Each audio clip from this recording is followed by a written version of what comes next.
Jadi bayangkan saat ini terkait mutu masih jauh dari apa yang diamanatkan undang-undang.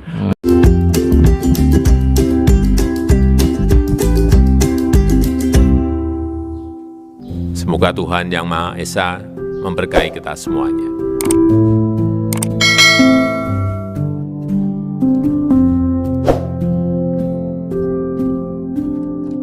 Betul, memang tadi banyak diceritakan bagaimana proses perawatan, kemudian sampai pada akhirnya endingnya dapat undang-undang praktek perawatan.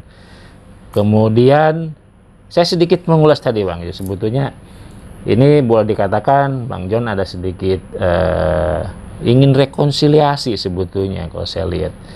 Bahwa Bang John kritik sampai hari ini pun kita teman-teman masih berbicara soal seperti itu nih, kuat sekali.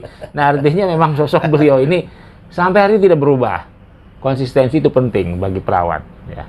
Dan tadi beliau juga mengatakan bahwa dia sudah mencoba urun rembuk dan sampai pada akhirnya dia diundang oleh satu orang ke Hong Kong. Ini luar biasa, ini sangat menyentuh sebetulnya. Jadi sebetulnya Bang John juga ada hati yang memang secara tersendiri. Sebenarnya beliau tuh saya lihat tidak pendendam, ya.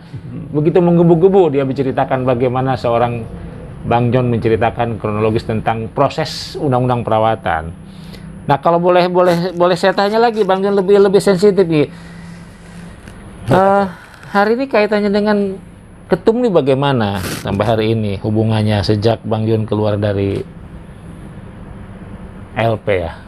Ketum yang mana nih? Ketum yang mungkin yang akan datang yang sekarang atau yang demisioner? Yang dimisioner yang tadi katakan Bang John bahwa sudah ada rekonsiliasi. Nah, ini kita biar terbuka bahwa Bang John sesungguhnya tidak ada balas dendam, tidak ada sakit hati, karena perjuangan murni itu butuh pengorbanan. Ada istilahnya jangan klasik lah, perjuangan butuh pengorbanan.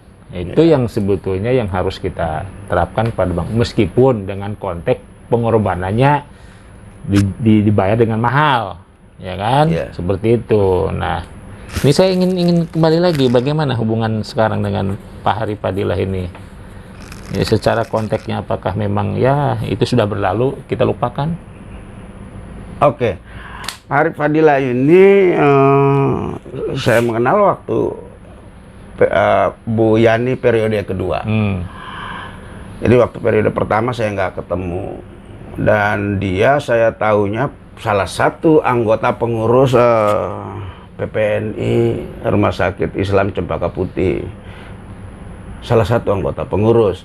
Dan saat di DPP itu yang sudah ada sebagai ketua bidang organisasi itu Bapak Muhammad Hadi, yang sekarang menjadi wakil rektor Universitas Muhammadiyah Indonesia. Nah, itu yang kami sering bersama-sama. Jadi Pak Harif itu dibawa sama Pak Hadi, tung lompat dari DPK, tung lompat DPW, tung menjadi pengurus di bawah Pak Hadi di Dewan, mungkin saat itu di bidang organisasi barangkali. Dan saat itu dia sudah bergelar SH kalau nggak salah itu, sehingga banyak hal yang dibutuhkan dalam perjuangan keperawatan ini. Banyak diskusi dan mungkin bareng sama Ibu Sekjen, Ibu Titi gitu ya. Hanya yang saya tahu kalau saya ke sana, Prof Yani, Bang John datang, Pak, Bu Titi, Arif, siapin makan. Gitu, bukan apa ya. Karena saat itu DPP di bawah Prof Yani sangat melayani. Tidak berarti bahwa Pak Harif, Bu Titi saat itu dijadikan pelayan, enggak. Memang satu pola melayani itu sebenarnya sudah dididik oleh Prof Yani, sehingga para anggota merasa pengurus itu pelayan gitu. Sehingga saya juga tidak merasa besar kepala saat disiapin minum dan sebagainya ya. Dan pertanyaan poinnya tadi apa, dendam atau apakah Pak Harif itu bagaimana? Iya, bagaimana itu? Jadi gini, saya tidak ada urusan nama figur siapapun. Yang saya tekankan, poinkan bahwa organisasi ini berjalan harus berdasarkan konstitusi organisasi. Konstitusi organisasi PPNI itu anggaran dasar, anggaran rumah tangga. Nah, saya dalam mengkritisi segala sesuatu tidak dalam konteks figur atau siapapun gitu, tapi dimaknai bahwa itu saya menyinggung pribadi. Ya kalau pribadi itu tidak mau menyatu dengan jabatan, ya jadi salah. Seorang Syarif Fadilah saat itu kan memang ketua umum PPNI. Jadi kalau saya sebut namanya bukan pribadinya, Ya. tapi posisi dia sebagai nakoda organisasi raksasa keperawatan Indonesia, satu kapal induk yang terlalu besar. Ya. Jadi kalau kita ibaratkan PPN ini satu kapal induk, di dalamnya ada skoci hip kabi, skoci hip pani, skoci apalagi Ya, banyak sekali, dan harus Ya. bisa dilepas. Ya, jadi Kapal induk nggak bisa ke pantai. Ya. Nah, ini yang belum disadari. Tapi yang terjadi, kapal induk nih nyampe ke pantai kayak sampan aja, bukannya kasus koci yang jalan gitu. Ya. Jadi memang simpulannya teman-teman, Bang John sih memang tidak dendam, sudah merasa bahwa itu sudah proses berlalu dan Iya, memang kalau resiko. Nah, kalau ngomong resiko Pak Ketua ya, benih itu untuk menghasilkan satu tunas yang baru, benih itu harus mati dulu. Dibuang ke tanah, berakar, bertumbuh, benih itu mati, yang ada tunas baru. Jadi terkait pengorbanan untuk melahirkan satu yang baru, itu saya punya prinsip, bukannya perjuangan sebagai aktivis ini saya menapikan penjara, enggak, saya sadari akan mati. Iya. Akan mati gitu. Apalagi ini proses negara hukum ya. Ya, kalau dendam tidaklah. Ya, Kalau dendam saya ini residivis. Sebelum keluar, sebelum di penjara, banyak sekali orang-orang jahat yang ingin melakukan kejahatan terhadap Pak Syarif Fadilah. Saya punya banyak bukti, orang datang dan ingin melakukan hal-hal yang keji terhadap Pak Syarif Fadilah. Saya nyatakan tidak. Dan orang-orang itu orang-orang terukur yang mempunyai rekam jejak sebagai penjahat. Setelah saya di penjara, penjahat seperti apa yang tidak ada di Cipinang? Ya, jadi kalau saya dendam, hanya perlu saya bilang ya, habisin. Dendamnya saya, orang harus luka dan mati. Itu sifat buruk saya muda. Tapi itu tidak, Pak. Saya mengasihi Bapak, saya mengasihi PPNI, saya mengasihi Perawat Indonesia. Saya kritis karena saya terlalu mengasihi, saya terlalu mencintai Perawat Indonesia. Oke, itu luar biasa itu statement yang menurut saya sangat menyejukkan kalau memang perjuangan ini belum selesai.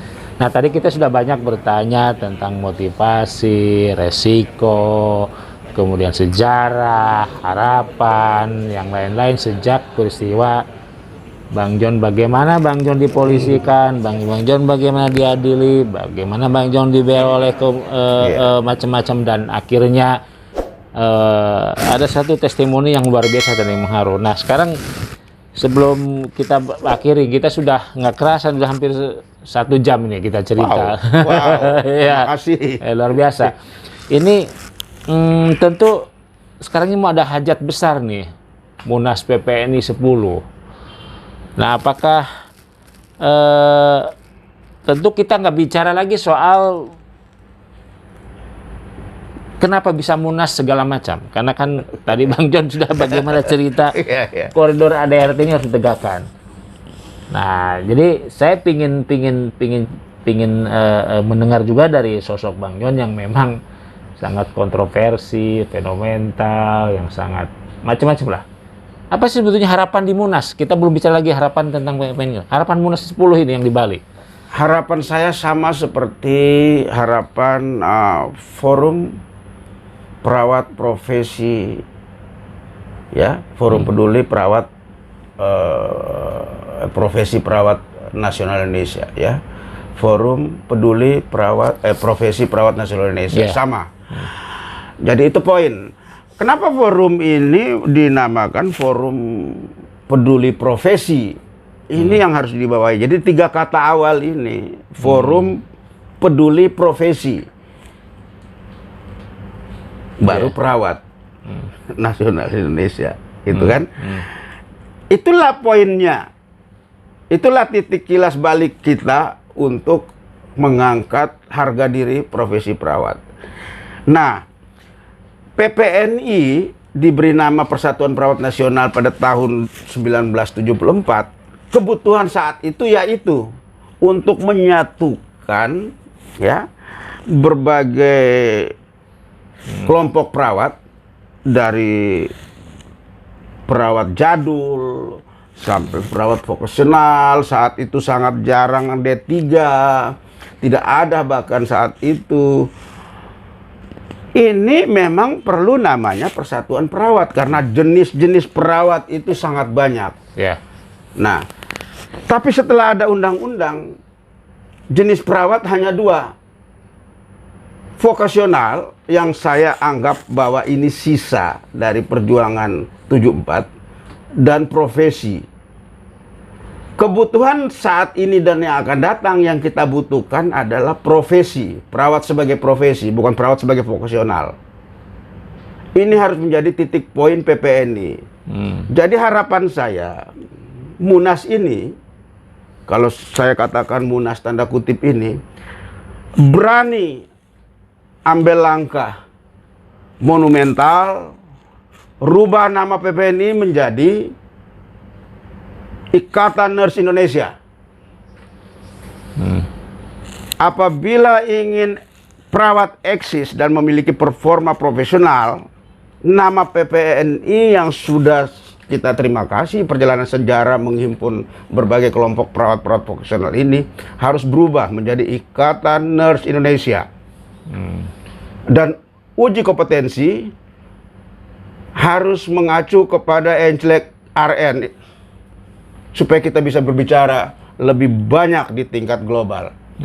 Kalau sampai saat ini kita harus koreksi bahwa pendidikan tinggi keperawatan belum mempunyai standar yang diamanatkan undang-undang. Standar mutu pendidikan keperawatan itu harus dikeluarkan oleh Konsil Keperawatan. Standar SDM-nya juga harus dikeluarkan Konsil. Standar pelayanannya juga harus dikeluarkan oleh Konsil. Jadi bayangkan saat ini terkait mutu masih jauh dari apa yang diamanatkan undang-undang. Bagaimana mau berbicara bersaing secara global, nasional aja tidak bisa. Nah, saya pesan terhadap masyarakat keperawatan yang akan hadir sebagai peserta dan utusan bahwa berani ambil langkah fenomenal, rubah nama PPNI menjadi Ikatan Nurse Indonesia. Bukan berarti PPNI tidak ada lagi, tapi perawat vokasional punya organisasi sendiri. Ya. Dan Munas jangan bicara soal figur. Apa yang dibutuhkan perawat Indonesia saat ini itu menjadi titik awal untuk menyusun apa yang menjadi kewenangan pembahasan di Munas. Di Munas itu kan yang dibahas apa? Perubahan ADRT. Ya.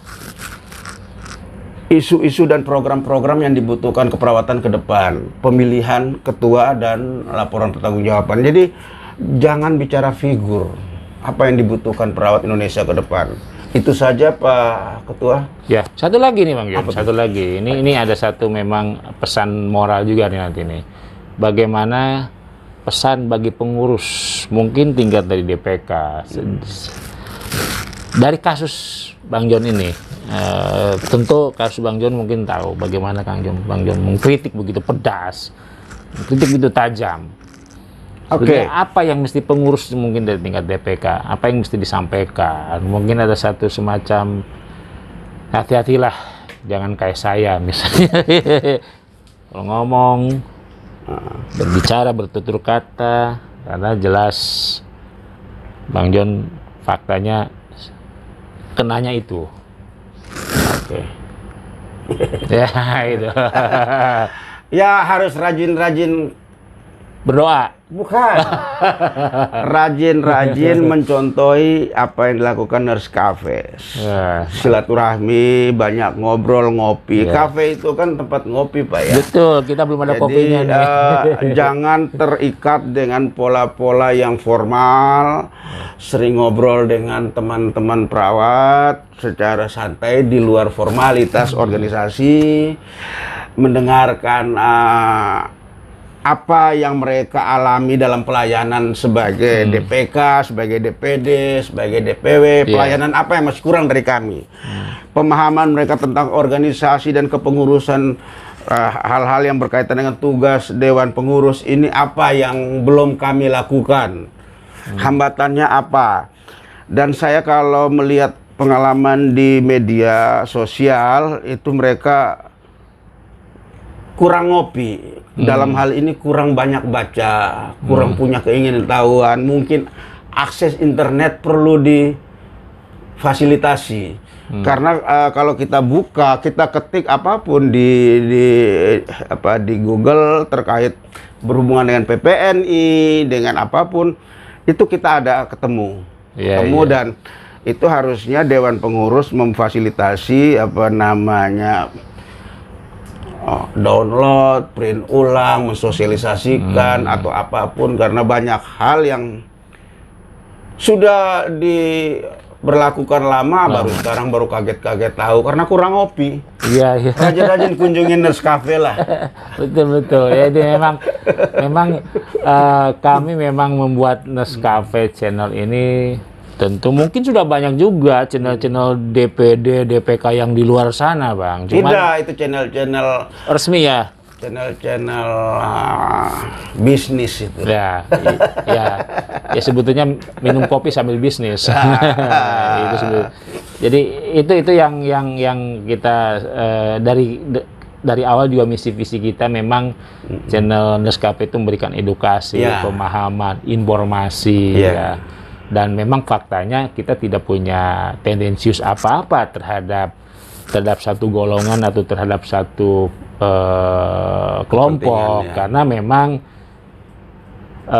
seperti yang pernah mungkin teman-teman nonton, mengurai fakta, cerita di balik semua yang ada di Nurse Cafe ini seperti itu. Jadi sekali lagi, Nurse Cafe tidak punya tendensius apa-apa, tidak punya kepentingan apa-apa, hanya ingin meningkatkan dan mencerdaskan kehidupan berkeperawatan. Salah satunya mengangkat kasus Bang Jon sebagai pembelajaran, bukan satu dendam. Seperti Bang Jon tadi sudah jelaskan, bagaimana dia bercucuran air mata kalau kita dibuka. Oh iya, kalau diceritain pakai baperan, aku udah nangis dari tadi. Betul. Jadi bukan mengungkapkan sesuatu kekesalan, suatu penyesalan, suatu dendam, tapi tidak. Tapi tadi closing statement dari Bang Jon bahwa kita harus banyak ngopi, kita harus banyak ngobrol, harus banyak keterbukaan, tentu dengan tujuan, dengan norma-norma etika yang tadi. Ya, kenapa Bang Jon bisa terjerat hukum? Tentu mungkin kurang ngopi kita. Kurang ngopi sehingga masuk dalam lingkaran sekarang adalah residivis. Ya, mantan narapidana residivis. Tapi itu tidak pengaruh bagi Bang Jon. Dan sekarang adalah bagaimana menetap ke depan untuk bercita-cita dunia perawatan sehingga ada satu kilas balik dan menjadi sejarah bagi cucu kita. Itu yang penting. Silakan statement terakhir, closing statement. Mungkin 1 menit, jangan lama-lama, setengah menit. Tidak ada orang melakukan sesuatu tanpa alasan kepentingan ya. Jadi tergantung kepentingannya sempit atau luas. Secara pribadi, saya tidak punya kepentingan untuk pribadi dan keluarga. Justru saat ini keluarga dan saya menderita sejak saya divonis. Tapi saya sadari dengan sesadar-sadarnya bahwa tadi perlu pengorbanan, dan pengorbanan ini saya yakin satu saat akan menjadi nilai manfaat bagi orang yang mendapat hidayah, barangkali bisa dapat manfaat ini gitu ya. Jadi kepentingannya kepentingan umum, seperti yang saya katakan tadi. Saya terlalu mencintai profesi ini, saya terlalu mencintai sejawat nurse Indonesia. Saya seorang praktisi vocational perawat gawat darurat. Saya tahu visi ke depan perawat harus mempunyai otonomi, otoritas sebagai profesi, dan itu performanya dilihat dan dikenal oleh masyarakat sebagai profesional, tidak sebagai under profesinya dokter dan siapa-siapa pun. Kami harus mempunyai otonomi sepertinya RN di Indonesia. Situ saja. Nanti tentang RN, aku pemilik Ikatan RN Indonesia. Mantap. Sudah menyatakan diri. Oke, teman-teman, jangan lupa tetap di channel kami, subscribe, share, komen. Itu yang penting, sama loncengnya dibunyiin. Dan akhir kata, saya terima kasih kepada Bang John atas waktunya, dan hari ini luar biasa sudah banyak memberikan informasi baik secara pribadi maupun organisasi. Sekali lagi teman-teman, tetap semangat, jaga prokes, jangan kendur pada prokes karena memang pandemik ini belum selesai. Seperti kita perjuangan perawat belum selesai. Oke, tetap semangat. Salam sehat.